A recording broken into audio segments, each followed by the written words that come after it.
ಕರ್ನಾಟಕ ರಾಜ್ಯ ಸರ್ಕಾರದ ಪದವಿ ಕಾಲೇಜುಗಳ ಅತಿಥಿ ಉಪನ್ಯಾಸಕ ಬಂಧು ಮಿತ್ರ ಹಿರಿಯ ಸಹೋದರ ಸಹೋದರಿಯರೇ, ನಾನು ಪುಲಿ ಮಂಜುನಾಥ ಜೋಗಿ ಅಂತೇಳಿ ಕರ್ನಾಟಕ ರಾಜ್ಯ ಸರ್ಕಾರಿ ಪದವಿ ಕಾಲೇಜುಗಳ ಕ್ಷೇಮಾಭಿವೃದ್ಧಿ ಸಂಘದ ಸದಸ್ಯನಾಗಿ 20 ವರ್ಷಗಳ ಕಾಲದಿಂದಲೂ ಕೂಡ ನಾನು ನಿರಂತರವಾಗಿ ವಿವಿಧ ಸರ್ಕಾರಿ ಪ್ರಥಮ ದರ್ಜೆ ಕಾಲೇಜುಗಳಲ್ಲಿ ರಾಜ್ಯಶಾಸ್ತ್ರ ಉಪನ್ಯಾಸಕನಾಗಿ ಕಾರ್ಯವನ್ನು ಮಾಡ್ಕೊಂಡು ಬಂದಿರತಕ್ಕಂಥದ್ದು. ಅದರ ಪ್ರತಿಫಲವಾಗಿ ಈ ವರ್ಷ ಕರ್ನಾಟಕ ರಾಜ್ಯ ಸರ್ಕಾರದ ಕಾಲೇಜು ಶಿಕ್ಷಣ ಇಲಾಖೆ ವತಿಯಿಂದ ವಿಶೇಷವಾಗಿರ್ತಕ್ಕಂಥ ಒಂದು ಹೊಸ ಹುದ್ದೆಯನ್ನು ಸೃಷ್ಟಿ ಮಾಡಲಾಗಿರ್ತಕ್ಕಂಥದ್ದು. ಅದೇ ಶೈಕ್ಷಣಿಕ ಸಂಯೋಜಕರು, ಅಂದರೆ ಎಜುಕೇಷನ್ ಕೋಆರ್ಡಿನೇಟರ್ ಅಂತೇಳಿ. ಈ ಮುಖಾಂತರವಾಗಿ ಕರ್ನಾಟಕ ರಾಜ್ಯ ಸರ್ಕಾರ ನಾವು 20 ವರ್ಷಗಳಿಂದ ಏನು ಬೇಡಿಕೆಯನ್ನು ಇಟ್ಟಿದ್ವಿ, ಏನು ಹೋರಾಟವನ್ನು ಮಾಡಿದ್ವಿ, ಏನು ನ್ಯಾಯವನ್ನು ಕೇಳಿದ್ವಿ, ಅದಕ್ಕನುಗುಣವಾಗಿ ಈ ವರ್ಷದಿಂದ ಹೊಸದಾಗಿ ನಮಗೆ ಈ ಹುದ್ದೆಯನ್ನು ಸೃಷ್ಟಿ ಮಾಡಿ ಕೊಡಲಾಗಿರ್ತಕ್ಕಂಥದ್ದಕ್ಕೆ ಸಂಬಂಧಪಟ್ಟಾಗೆ ನಾನು ಕರ್ನಾಟಕ ರಾಜ್ಯ ಸರ್ಕಾರದ ಎಲ್ಲ ಮುಖ್ಯಮಂತ್ರಿಗಳು, ಉನ್ನತ ಶಿಕ್ಷಣ ಸಚಿವರು ಹಾಗೂ ಪ್ರಸ್ತುತವಾಗಿ ಉನ್ನತ ಶಿಕ್ಷಣ ಇಲಾಖೆಗೆ ಆಯುಕ್ತರಾಗಿ ಆಗಮಿಸಿರ್ತಕ್ಕಂಥ ಗೋಪಾಲಕೃಷ್ಣ ಅವ್ರಿಗೂ ಕೂಡ ನಾನು ವಿಶೇಷವಾಗಿ ಧನ್ಯವಾದಗಳನ್ನು ಈ ಮುಖಾಂತರವಾಗಿ ಎಲ್ಲ ರಾಜ್ಯದ ಅತಿಥಿ ಉಪನ್ಯಾಸಕರ ಪರವಾಗಿ ನಾನು ತಿಳಿಸ್ತಾ ಇದ್ದೇನೆ. ಅದರ ಜೊತೆಗೆ ಕಳೆದ ವರ್ಷದಿಂದ ಏನು ಕರ್ನಾಟಕ ರಾಜ್ಯ ಸರ್ಕಾರ ಪದವಿ ಕಾಲೇಜುಗಳ ಅತಿಥಿ ಉಪನ್ಯಾಸಕರಿಗೆ ಸಂಬಂಧಪಟ್ಟಾಗೆ ವಿವಿಧ ಕೇಸ್ಗಳು ಹೈಕೋರ್ಟ್ನಲ್ಲಿ ಬಿದ್ದಂಥ ಸಂದರ್ಭದಲ್ಲಿ ಸಿಂಗಲ್ ಬೆಂಚು ಹಾಗೂ ಡಬಲ್ ಬೆಂಚ್ ಆದೇಶದ ಅನುಸಾರವಾಗಿ ನಿಮ್ಮನ್ನು ಕೈ ಬಿಡಲಾಗ್ತದೆ, ನೀವು ನೆಟ್ಟು ಸ್ಲೆಟ್ಟು PhD ಮಾಡ್ಕೊಂಡಿಲ್ಲ ಅಂತಕ್ಕಂಥ ಒಂದು ಕಾರಣವನ್ನು ಇಟ್ಟು ನಮ್ಮನ್ನು 6 ತಿಂಗಳು ಹೊರಗಡೆ ಇಟ್ಟಿರ್ತಕ್ಕಂಥದ್ದು. ಅವ್ರು ಹೇಳಿದ್ದೇನಪ್ಪ ಅಂದರೆ 35,000ಕ್ಕಿಂತ ಹೆಚ್ಚಿನ ಕ್ವಾಲಿಫೈಡ್ ಪರ್ಸನ್ಸು, ಅಂದರೆ ನೆಟ್ಟು ಸ್ಲೆಟ್ಟು PhD ಆಗಿರ್ತಕ್ಕಂಥವ್ರು ಕರ್ನಾಟಕದಲ್ಲಿ ಇದ್ದಾರೆ. ಅದಕ್ಕೋಸ್ಕರ ಅವರಿಗೆ ನಾವು ಅತಿಥಿ ಉಪನ್ಯಾಸಕ ಹುದ್ದೆಯನ್ನು ಕೊಡಬೇಕು ಹೀಗಂತೇಳಿ ಕೋರ್ಟ್ ಆದೇಶವಾಗಿದೆ ಅಂತೇಳಿ ಹೇಳ್ತಾರೆ. ಆದರೆ ಏನಾಗ್ತದೆ, ಇವರು ಡಿಸೆಂಬರ್ 8ನೇ ತಾರೀಕು ನಿರಂತರ ಕಾರ್ಯನಿರತರಾಗಿರ್ತಕ್ಕಂತಹ ಹಾಲಿ ಅತಿಥಿ ಉಪನ್ಯಾಸಕರನ್ನು ಏಕಾಏಕಿ ಕೋರ್ಟ್ ಆದೇಶದ ನೆಪದಲ್ಲಿ ಹೊರಗಡೆ ಹಾಕ್ತಾರೆ. ಹೊರಗಡೆ ಹಾಕಿದ ನಂತರ ಹೊಸದಾಗಿ ಕೌನ್ಸಿಲಿಂಗನ್ನು ಮಾಡ್ತಾರೆ. ಅದರಲ್ಲಿ ಕೇವಲ ನೆಟ್ಟು ಸ್ಲೆಟ್ಟು PhD ಆಗಿರ್ತಕ್ಕಂಥವ್ರನ್ನ ಮಾತ್ರ ತೆಗೆದುಕೊಳ್ತೀವಿ ಅಂತೇಳಿ ಕೋರ್ಟ್ ಆದೇಶದ ನೆಪ ಮಾಡಿ ಅವ್ರನ್ನೆಲ್ಲರೂ ಒಳಗೆ ತೆಗೆದುಕೊಳ್ತಾರೆ. ಈ ರೀತಿ ಒಳಗಡೆ ತೆಗೆದುಕೊಂಡ ಸಂದರ್ಭದಲ್ಲಿ 35,000 ಜನ ಕ್ವಾಲಿಫೈಡ್ ಪರ್ಸನ್ ಇದ್ದಂಥ ಸಂದರ್ಭದಲ್ಲಿ 2ನೇ ಕೌನ್ಸಿಲಿಂಗ್ ಬರ್ತಿದ್ದಂಗೆ ಏನಾಗ್ತದೆ ಅಂತಂದರೆ ಸರಿಸುಮಾರು 1,500ರಷ್ಟು ಹುದ್ದೆಗಳು ಕ್ವಾಲಿಫೈಡ್ ಪರ್ಸನ್ ಇಲ್ದಲೇ ಖಾಲಿ ಉಳಿತದೆ. ಅಂದರೆ ಇವ್ರು ಹೇಳಿದ್ದೇನು, 35,000 ಜನ ಇದ್ದಾರೆ ಕ್ವಾಲಿಫೈಡ್ ಕರ್ನಾಟಕದಲ್ಲಿ, ಅಂದರೆ UGCನವರು. ಇನ್ನು ಮಿಕ್ಕಿನಾದ್ರೆ ನಾನ್ UGCನವರು ಅಂತ ಹೇಳಿದ್ರೆ ಮೊದಲನೇ ಕೌನ್ಸಿಲಿಂಗ್ನಲ್ಲೇ ಇವರಿಗೆ ಫುಲ್ಫಿಲ್ಮೆಂಟ್ ಮಾಡ್ತಕ್ಕಂಥ 1,500 ಜನ UGC ನೆಟ್ಟು ಸ್ಲೆಟ್ಟು PhD ಆಗಿರ್ತಕ್ಕಂಥವ್ರು ಸಿಗಲಿಲ್ಲ ಅಂದರೆ ದುರಂತ ಏನು ಅರ್ಥ ಮಾಡ್ಕೊಳ್ಳಿ. ಯಾಗಿದೆ ಇದು ವಾಸ್ತವ ಸ್ಥಿತಿ ಅಂತಕ್ಕಂಥದ್ದು. ಆನಂತರ ಅವ್ರು ಏನು ಮಾಡ್ತಾರೆ, ಮತ್ತೆ ಕೋರ್ಟ್ಗೆ ಹೋಗಿ ನಮಗೆ ಅತಿಥಿ ಉಪನ್ಯಾಸಕರಾಗಿ UGC ಕ್ವಾಲಿಫೈಡ್ನವರು ಕೆಲವೊಂದು ಸಬ್ಜೆಕ್ಟ್ಗಳಿಗೆ ಸಿಕ್ಕಿಲ್ಲ ಅಂತೇಳಿ ಇವರು ಮತ್ತೆ 3ನೇದು 4ನೇದು 5ನೇದು ಕೌನ್ಸಿಲಿಂಗ್ ಮಾಡ್ತಾರೆ. ಆ ಕೌನ್ಸಿಲಿಂಗ್ ಮುಖಾಂತರವಾಗಿ ಇವರು ನಾನ್ UGC ಅವರನ್ನೇ ಮತ್ತೆ ಬೇಕು ಅಂತಾರೆ. ಆದರೆ ಇವರು ಕೋರ್ಟ್ನಲ್ಲಿ 2023ರಿಂದ 23/6/23 ಕೇಸ್ನಲ್ಲಿ ಏನಂತ ಫೈಟ್ ಮಾಡಿದ್ದು, UGC ಕ್ವಾಲಿಫೈಡ್ನವ್ರನ್ನ ಗೆಸ್ಟ್ ಫ್ಯಾಕಲ್ಟಿಗೆ ತಗೊಳ್ಬೇಕು ಅಂತೇಳಿ. ಅಂದಮೇಲೆ ಆ ಕೋರ್ಟ್ ಆದೇಶವನ್ನು ಪಾಲನೆ ಮಾಡ್ತೀನಿ ಅಂತ ಹೇಳಿದ ಮೇಲೆ ಮತ್ತೆ ಇವ್ರು ಏನು ಮಾಡ್ತಾರೆ, 2025ನೇ ಸಾಲಿನಲ್ಲಿ ಇವರು 26ನೇ ಸಾಲಿಗೆ ಸಂಬಂಧಪಟ್ಟಾಗೆ ಡಿಸೆಂಬರ್ ನಂತರ 1,500 ಜನರನ್ನು ನಾನ್ UGCನವರೇ ಬೇಕು ಅಂತೇಳಿ ತೆಗೆದುಕೊಳ್ತಾರೆ. ಕೋರ್ಟ್ ಮುಂದೆ ಹೋಗಿ ಕೇಳ್ತಾರೆ ಅಂತಂದರೆ ಇದಕ್ಕೇನಂತ ಹೇಳ್ತೀರಿ ಹೇಳಿ.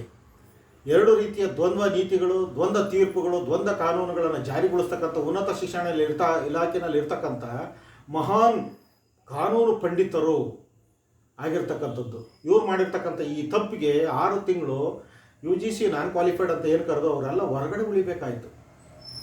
ಇದರ ಪರಿಣಾಮವಾಗಿ ಏನಾಯಿತು, ಸರಿಸುಮಾರು 1,500ರಷ್ಟು ಜನ ಇವರು ಫೇಕ್ ಆಗಿರ್ತಕ್ಕಂಥ PhDಗಳನ್ನು, ಹ್ಯಾಂಡಿಕ್ಯಾಪ್ ಸರ್ಟಿಫಿಕೇಟ್ಗಳನ್ನು, MPhil ಸರ್ಟಿಫಿಕೇಟ್ಗಳನ್ನು ತೆಗೆದುಕೊಂಡು ಬಂದು ಅವರೆಲ್ಲರೂ ಕೂಡ PhD ಸರ್ಟಿಫಿಕೇಟ್ಗಳನ್ನು ಅದರ್ ಸ್ಟೇಟಿನ ತೆಗೆದುಕೊಂಡು ಬಂದು ಇವರೆಲ್ಲ ಒಳಗಡೆ ಹೋದರು. ಒಳಗಡೆ ಹೋದ ನಂತರ ಇಲಾಖೆ ಏನು ಮಾಡ್ತದೆ, SOPಯನ್ನು ಮಾಡ್ತದೆ, ಇದರಲ್ಲಿ ಫೇಕ್ ಇರ್ತಕ್ಕಂಥವ್ರನ್ನ ನಾವು ತೆಗೆದಾಕ್ತೀವಿ ಅಂತಾರೆ. ಆದರೆ 400ಕ್ಕಿಂತ ಹೆಚ್ಚು ಜನ ರಾಜೀನಾಮೆಯನ್ನು ಕೊಟ್ಟು ಆಚೆ ಹೋಗ್ತಾರೆ. ಯಾಕೆ, ಇವರೆಲ್ಲರೂ ಫೇಕ್ನಿಂದ ಇವರು ಒಳಗಡೆ ಬಂದಿರತಕ್ಕಂಥವ್ರು. ಯಾಕೆ, ಕೋರ್ಟ್ ಆದೇಶದಿಂದ ನಾವು ನೆಟ್ಟು ಸ್ಲೆಟ್ಟು PhD ಆಗಿದ್ದೀವಿ ಅಂತೇಳಿ. ಯಾವಾಗ ಸರ್ಕಾರ SOP ಮಾಡ್ತೋ ಕಠಿಣ ಶಿಕ್ಷೆ ಕೊಡ್ತೀವಿ, ಕಾನೂನು ಕ್ರಮ ತೆಗೆದುಕೊಳ್ತೀವಿ ಅಂತಿದ್ದಕ್ಕೆ ಇವರೆಲ್ಲ ಏನು ಮಾಡ್ತಾರೆ, ರಾಜೀನಾಮೆ ಕೊಟ್ಟು ಹೋಗ್ತಾರೆ. ಉಪನ್ಯಾಸಕರಾಗಿರ್ತಕ್ಕಂಥವ್ರು ಈ ರೀತಿ ಸುಳ್ಳು ದಾಖಲೆಯನ್ನು ಕೊಟ್ಟು ಅತಿಥಿ ಉಪನ್ಯಾಸಕರಾಗಿ ಒಳಗೆ ಬರ್ತಾರೆ ಅಂತಂದರೆ ಯಾವ ರೀತಿ ಇದೆ ಇವ್ರ ಪರಿಸ್ಥಿತಿಗಳು ಅಂತಕ್ಕಂಥದ್ದನ್ನು ಅರ್ಥ ಮಾಡ್ಕೊಳ್ಳಿ. ಅದಕ್ಕೆ ಹೇಳೋದು, ಯಾವುದೇ ಒಂದು ಕಾಯ್ದೆ, ಕಾನೂನು, ನೀತಿ, ನಿಯಮ, ಆದೇಶ ಜಾರಿಗೊಳಿಸಬೇಕು ಅಂತಂದರೆ ಅದರ ಸಾಧಕ ಬಾಧಕಗಳನ್ನು ವಿಸ್ತೃತವಾಗಿ ಒಂದು ಸಮಿತಿ ಮುಖಾಂತರ ಚರ್ಚೆ ಮಾಡಿ, ತೀರ್ಮಾನ ಮಾಡಿ, ವಿಮರ್ಶೆ ಮಾಡಿ, ಅದಕ್ಕೆ ಸಂಬಂಧಪಟ್ಟಿರ್ತಕ್ಕಂಥ ಅಂತಿಮ ಕರಡನ್ನು ರಚನೆ ಮಾಡಿ ಆನಂತರ ಅದನ್ನು ಜಾರಿಗೊಳಿಸಬೇಕೇ ಹೊರತು ಏಕಾಏಕಿ ಕೋರ್ಟ್ ಆದೇಶ ಕೊಡ್ತು ಅಂತೇಳಿ ಜಾರಿಗೊಳಿಸಿದ ಪರಿಣಾಮ ಏನಾಯಿತು, 5ನೇ ಕೌನ್ಸಿಲ್ವರೆಗೂ ಕೂಡ ಇವರು ನಾನ್ ಯುಜಿಸಿನವ್ರನ್ನ ತೆಗೆದುಕೊಳ್ಳೋದಕ್ಕೆ ಪ್ರಯತ್ನ ಪಟ್ಟರು. ಆದರೆ ಭಾಳಷ್ಟು ಕಾಲೇಜುಗಳಲ್ಲಿ 800ಕ್ಕಿಂತ ಹೆಚ್ಚು ಜನ ಹುದ್ದೆಗಳು ನಾನ್ ಯುಜಿಸಿನವರು ತಗೊಳ್ಳೋಕ್ಕಾಗ್ದಲೇ ಇದೇ ರೀತಿ ಈ ಸೆಮಿಸ್ಟರ್ನ ಮುಗಿಸ್ಬಿಡಿ ಅಂತೇಳಿ ಮುಗಿಸ್ತಾರೆ. ಅಂದರೆ ಇಲ್ಲಿ ಏನಾಯಿತು, 35,000 ಜನ UGC ಕ್ವಾಲಿಫೈಡ್ ಇರ್ತಕ್ಕಂಥವ್ರು ಅವರೇ ಅಂತ ಮೊದಲು ಹೇಳ್ತಾರೆ. ಆನಂತರ ನಮಗೆ 1,500 ಜನ ಇಲ್ಲ ಅಂತೇಳಿ ಮತ್ತೆ ನಾನ್ ಯುಜಿಸಿನವರೇ ಬೇಕು ಅಂತಾರೆ. ಈಗ ಮತ್ತೆ ಈ ವರ್ಷ 2026-27ನೇ ಸಾಲಿಗೆ ಅತಿಥಿ ಉಪನ್ಯಾಸಕರ ಹುದ್ದೆಗೆ ಸಂಬಂಧಪಟ್ಟ ಹಾಗೆ ಹೊಸದಾಗಿರ್ತಕ್ಕಂಥ ಅತಿಥಿ ಉಪನ್ಯಾಸಕರು ಮತ್ತು ಶೈಕ್ಷಣಿಕ ಸಂಯೋಜಕರಿಗೆ ಸಂಬಂಧಪಟ್ಟ ಹಾಗೆ ನೋಟಿಫಿಕೇಷನನ್ನು ಹೊರಡಿಸಿದ್ದಾರೆ. ಆದರೆ ಇಲ್ಲಿ ಒಂದು ಕ್ರಾಂತಿಕಾರಿಕ ಒಂದು ಬದಲಾವಣೆಯನ್ನು, ಒಂದು ಘೋಷಣೆಯನ್ನು, ಒಂದು ಬದ್ಧತೆಯನ್ನು, ಒಂದು ತೀರ್ಮಾನವನ್ನು ಮಾಡಿರ್ತಕ್ಕಂಥವ್ರು ಹಾಲಿ ಬಂದಿರತಕ್ಕಂಥ ಆಯುಕ್ತರಾಗಿರ್ತಕ್ಕಂಥ ಸನ್ಮಾನ್ಯ ಶ್ರೀ ಗೋಪಾಲಕೃಷ್ಣರವರು.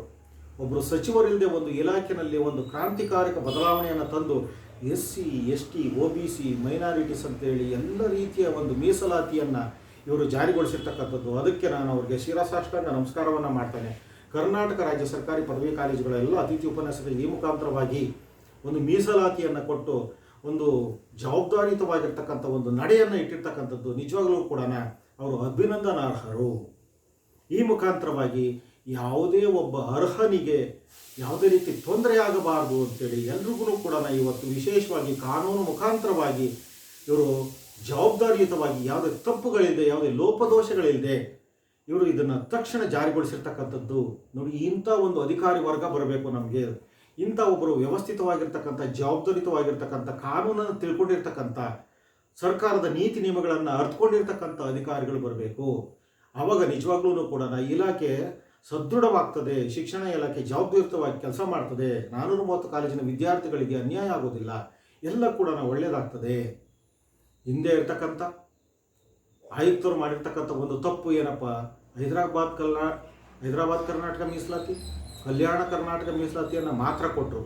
ಯಾರೋ ಹೋಗಿ ಕೆಲವೊಂದು ಜನ ಅಂಗವಿಕಲರಿಗೆ ಆದ್ಯತೆಯನ್ನು ಕೊಡಬೇಕು ಅಂತೇಳಿ ಮನವಿಯನ್ನು ಕೊಟ್ಟ ತಕ್ಷಣ ಏಕಾಏಕಿ ರಾತ್ರೋರಾತ್ರಿ ಏನು ಮಾಡ್ತಾರೆ, ಅಂಗವಿಕಲರು ಯಾರ್ಯಾರಿದ್ರು ಅವರೆಲ್ಲರನ್ನೂ ಕೂಡ ಏಕಾಏಕಿ ರ್ಯಾಂಕಿಂಗ್ ಪಟ್ಟಿಯಲ್ಲಿ ಮೊದಲನೇ ಸ್ಥಾನಕ್ಕೆ ತಂದುಬಿಟ್ರು. ಅವರೆಲ್ಲರಿಗೂ ಮೊದಲನೇ ಸ್ಥಾನಕ್ಕೆ ಕೊಟ್ಟು ಇಲ್ಲಿ ಮೀಸಲಾತಿಯನ್ನು ಸರಿಯಾಗಿ ಅವರು ಜಾರಿನೇ ಗೊಳಿಸದಲ್ಲೇ ಅವರೆಲ್ಲರೂ ಕೂಡ ಅತಿಥಿ ಉಪನ್ಯಾಸಕ ಹುದ್ದೆಗೆ ನೇಮಕಾತಿ ಮಾಡ್ಕೊಂಡ್ಬಿಟ್ರು. ಆದರೆ ಅದರ ಪರಿಣಾಮ ಏನಾಗೋಯ್ತು, ಇವತ್ತು ಅದರಿಂದ ಕೋರ್ಟ್ಗಳಲ್ಲಿ ಕೇಸ್ಗಳು ಬೀಳ್ತವೆ, ಒಳ ಮೀಸಲಾತಿ ಜಾರಿ ಆಗ್ತದೆ, ಸರ್ಕಾರ ಅನುಮೋದನೆ ಮಾಡ್ತದೆ.